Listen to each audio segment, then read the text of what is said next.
Most people get stuck on one simple question. The Federal Reserve prints money, huge amounts of it. We're talking trillions of dollars, and they don't pull it from some vault or trade it for gold. They don't wait for deposits. They just type numbers into a system, and those numbers become new dollars. That's it. In 2020 and 2021, the Federal Reserve created about $6 trillion this way. $6 trillion that didn't exist the day before. No mining, no earning, no borrowing, just digits added to a balance sheet. But there's a strange part people forget. Look at any dollar bill in your pocket. At the top, it says Federal Reserve Note. A note is debt. It's a promise to pay something back. When you sign a promissory note for a car, you're agreeing to repay the bank. The note itself is proof of that debt. So if every dollar is a note, that means every dollar is also debt. Someone owes that dollar to somebody else. So here's the real puzzle. If the Federal Reserve creates dollars out of thin air, and those dollars are debt, then who exactly does the Federal Reserve owe? They didn't borrow the money from anyone. No person or company handed them funds to lend out. They just created the dollars. So where's the creditor? Who is the lender in this setup? It should be an easy answer, but it isn't. Because once you dig into how the system actually works, you start to see something uncomfortable. The design of the monetary system funnels wealth toward private banks. The Federal Reserve itself doesn't owe the money to anyone. But the United States government owes the Federal Reserve.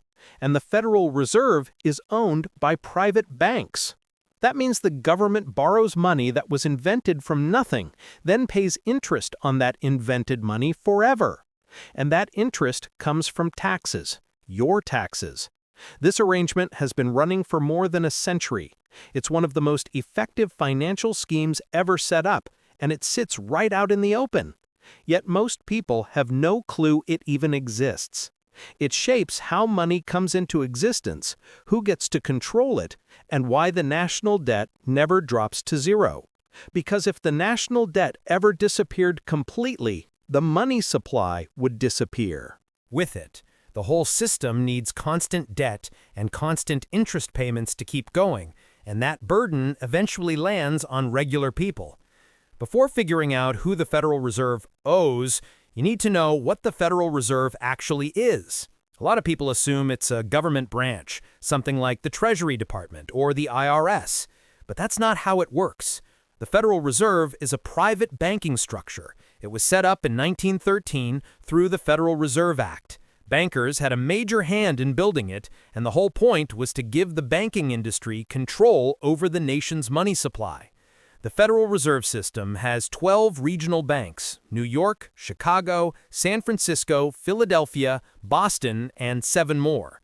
Each one is a private corporation, not federal agencies, private companies. They even have shareholders, and those shareholders are commercial banks. So you end up with a network of private banks owning pieces of the institution that manages the entire money supply of the United States. They put out about $2 trillion in bonds and sell them to whoever's willing to take them. Buyers show up from all over: foreign governments, pension funds, mutual funds, big banks, and the Federal Reserve itself. Then comes the next move. The Federal Reserve chooses to purchase $500 billion of that debt through what they call open market operations. And here's the part that throws most people off. Where does the Fed get $500 billion to make that purchase? You might assume they'd need to already have that cash sitting somewhere, maybe from earlier profits, taxes, or deposits. But no, they don't pull it from a vault or shift it over from another account. They just create it. The actual process is almost boring in how simple it is. Someone at the Federal Reserve logs into their internal system, opens the Treasury's account, enters the number $500 billion, and the balance updates. That's the whole thing. No physical gold moves, no assets are exchanged, no bank wire funds to cover the amount. The money appears because the Fed inputs it into a computer, and seconds later it exists in the Treasury's account, as if it had always been there. This leads to another question most people have. Who exactly owns the Federal Reserve? This isn't some hidden rumor, it's spelled out in official documents. The Federal Reserve Bank of New York, the strongest and most influential of the 12 regional Federal Reserve banks because it carries out the open market operations, is owned by member banks. The biggest among them are names everyone recognizes: JP Morgan Chase, Citibank, Goldman Sachs, Morgan Stanley, Bank of America, and a few other huge institutions. These banks hold shares in the New York Fed. They aren't just customers using Fed services, they are actual shareholders, which means they hold real authority in how things run. Every regional Federal Reserve Bank has 9 directors on its board. Member banks vote in 6 of them. The remaining 3 come from appointments made by the Board of Governors. So private banks get to pick 2/3 of the directors for their regional Fed bank. Those directors then select the president of that regional bank. And those presidents join the Federal Open Market Committee, the small group that sets monetary policy for the entire country. That's how private banks end up with a direct line into the decisions that shape interest rates, liquidity, and overall financial conditions. The structure is built to look like a government-controlled system, but private banks hold a meaningful share of the real influence. And the ownership details aren't exactly laid out in full. The Fed doesn't publish a neat list showing every shareholder and the size of their stake. Even so, it's clear that the major banks hold the biggest roles because of their scale and the weight they carry on those boards. They also earn steady money from this setup. By law, the Federal Reserve pays a dividend to member banks, historically 6% a year. Since 2015, it became 6% or the 10-year Treasury yield, whichever is lower. Still, the payout is guaranteed and comes before the Fed sends anything to the Treasury. In 2023, The Federal Reserve brought in about $58 billion in profit. Around $2 billion of that went out as dividends to member banks.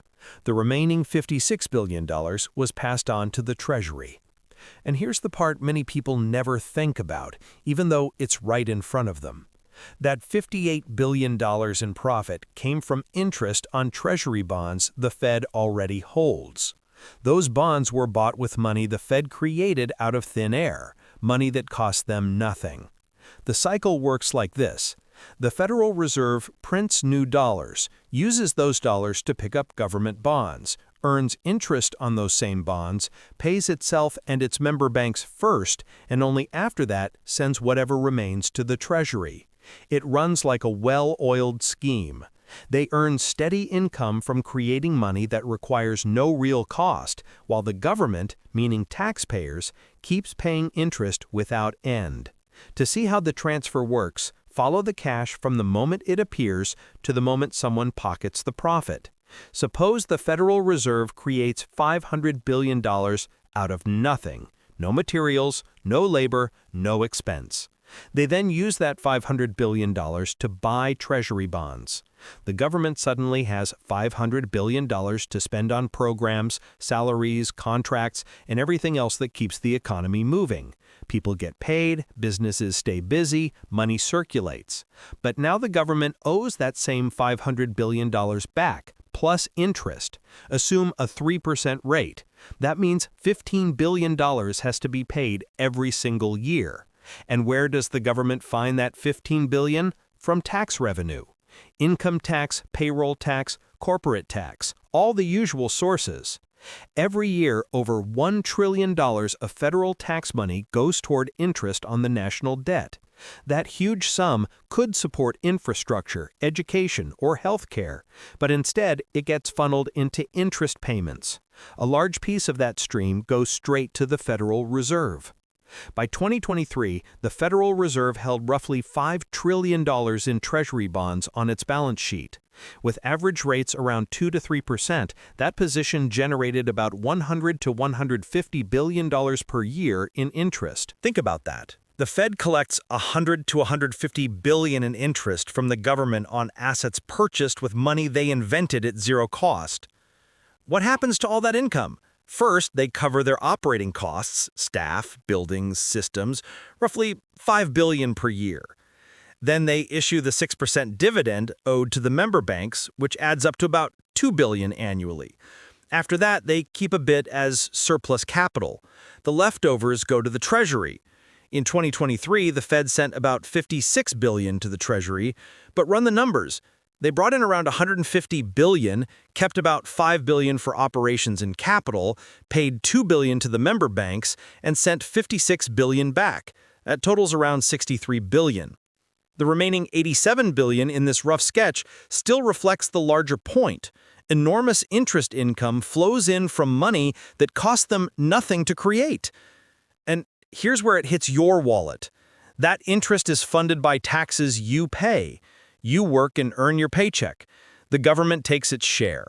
That tax money ends up in the Treasury. The Treasury uses part of it to cover interest payments owed to the Federal Reserve.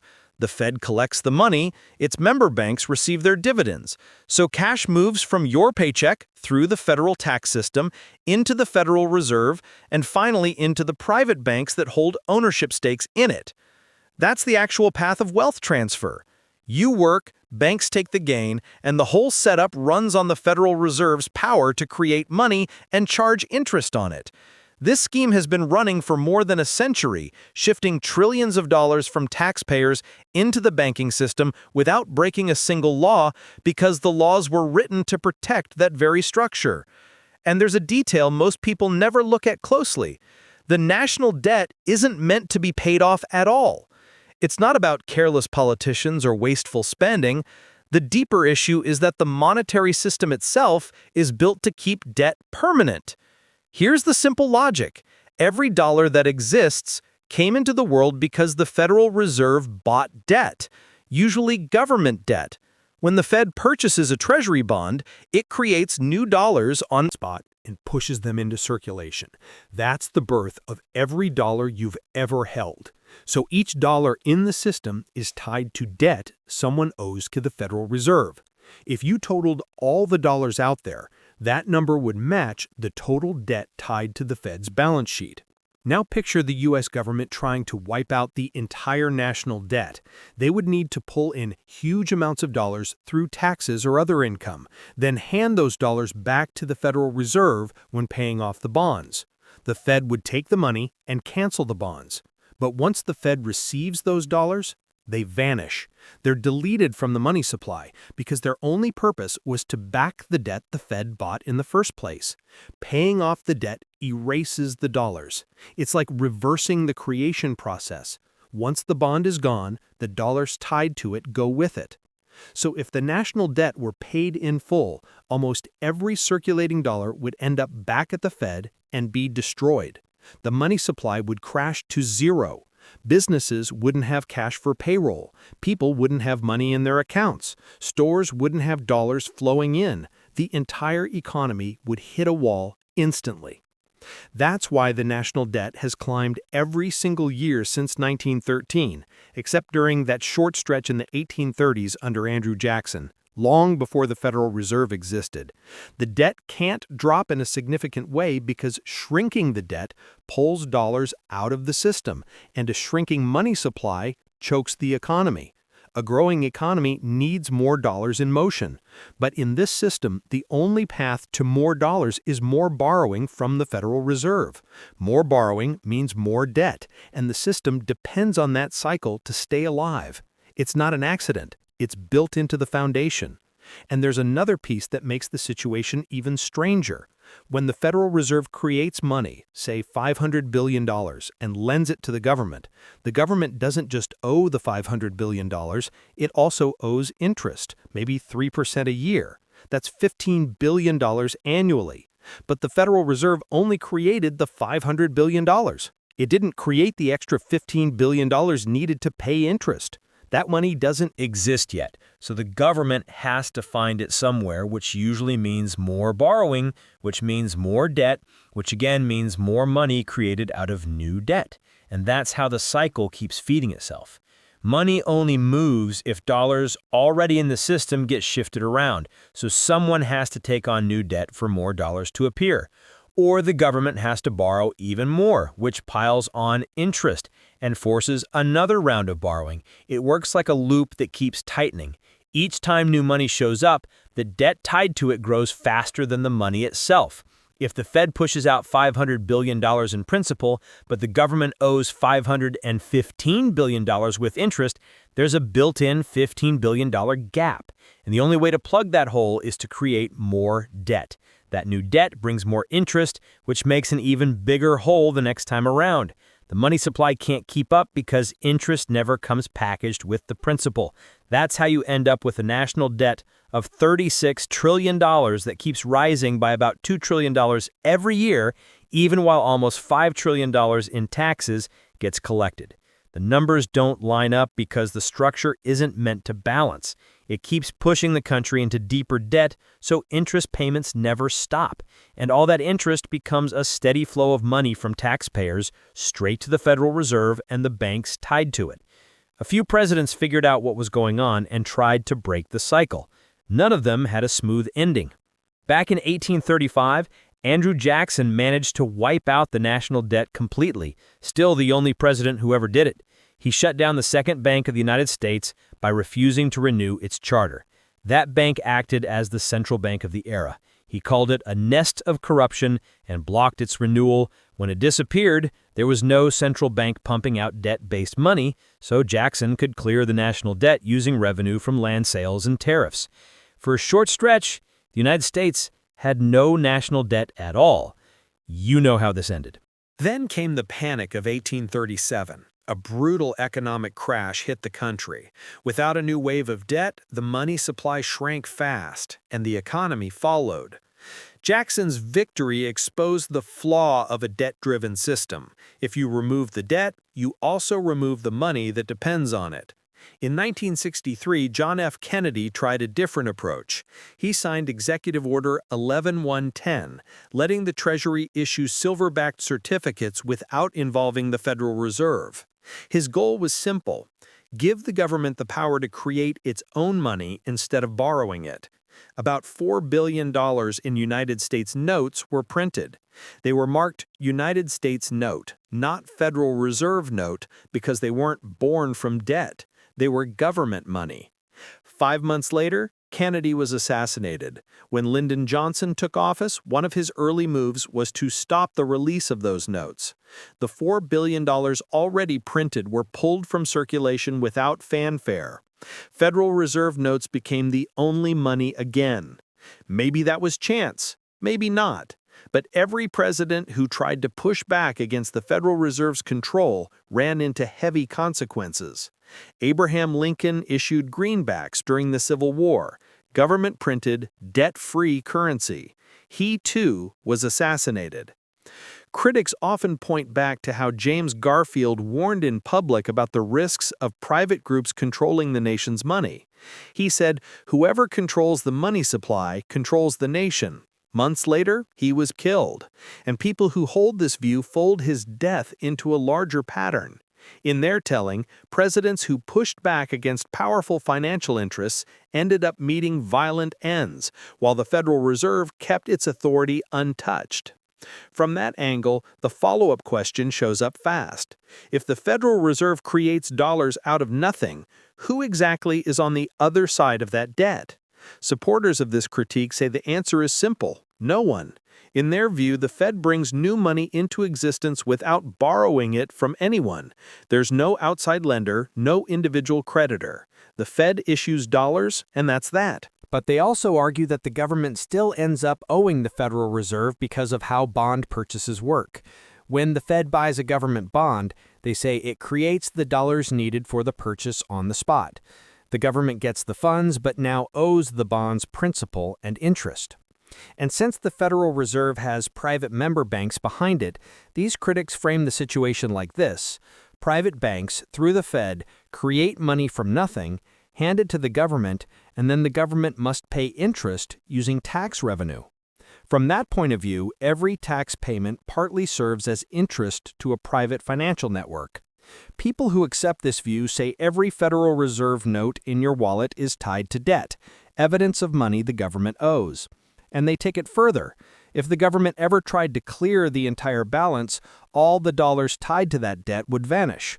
Because of that, they argue the setup needs a constantly growing debt load, which in turn produces a constant stream of interest flowing from taxpayers to banks. Since 1913, when the Federal Reserve Act was signed, critics claim this system has been pulling wealth from the public to the banking sector. They point to trillions moving over the decades and insist most people still don't understand how the process works. Many assume the government itself prints the nation's money, while these critics insist the Federal Reserve, a system with private ownership, creates the money and charges interest on it indefinitely. They also cite today's national debt, around $36 trillion, as proof the balance will never shrink. According to this viewpoint, the debt keeps expanding because it has to, and more than $1 trillion in tax money goes toward interest each year. They say that interest ultimately reaches the Federal Reserve and the private banks behind it. So when someone asks who the Fed owes, critics see it as exposing the core issue. They believe the Fed owes nothing, creates money freely, and leaves the public and the government holding the obligation. In their narrative, the Federal Reserve Act of 1913 shifted the power to create money away from the government and placed it in the hands of private banks, giving those banks a steady profit source that has lasted for more than a century. If this interpretation changed how you look at the structure of modern money and who shapes it, that's the point these critics try to make. Some people see the Federal Reserve as the real center of power in America. In this view, the president doesn't steer much, and Congress mostly watches from the side. The focus falls on the major banks, the ones tied to the flow of money. They're the groups said to shape how dollars appear, how credit moves, and how interest builds. You borrow, you pay, and the system keeps running. The Fed itself doesn't carry a pile of debt in this picture, which leads to the question people always raise in these arguments: who actually controls it? Supporters of this idea point to the same Wall Street giants blamed for the 2008 crash. Those firms got rescued with massive bailouts, and a lot of folks believe they came out stronger than before. Every new round of government borrowing, every rise in national debt is seen as another moment where those banks gain. According to this line of thinking, the whole setup works in their favor. The structure looks locked in, built to pull wealth upward while everyone else tries to keep up.